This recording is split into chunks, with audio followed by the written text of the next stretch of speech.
School choice is on the November ballot, even though school choice has been in Colorado state law for 30 years. Amendment 80 seeks to put school choice into the state's constitution. So let's look at what would change.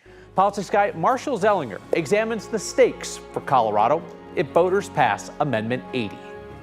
School choice, the choice to send a student to any school district, was put in state law in 1994. Students can attend any school district and the parents do not have to pay tuition. There are certain exceptions in state law for when a district can deny enrollment, like if there's not enough space or certain eligibility requirements are not met.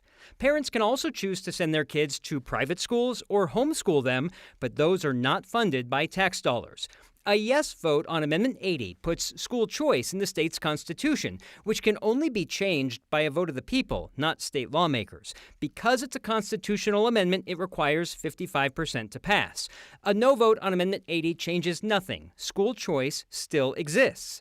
The bigger issue is what happens after if Amendment 80 passes. The amendment affirms parents have access to that school choice. Would that mean public tax dollars could be used for private educations? That's like a school voucher and something that would likely end up in court if Amendment 80 passes and a parent wants tax dollars for private education. Amendment 80 was put on the ballot by the conservative group Advance Colorado. As a nonprofit, it does not have to disclose its donors or how it spends money. The committee created to get Amendment 80 passed is called School Choice for Every Child and has reported $0 raised and spent. The committee against Amendment 80 is called Public Schools Strong. It has raised almost $3.8 million, $3 million of it this month from the National Education Association Teachers Union.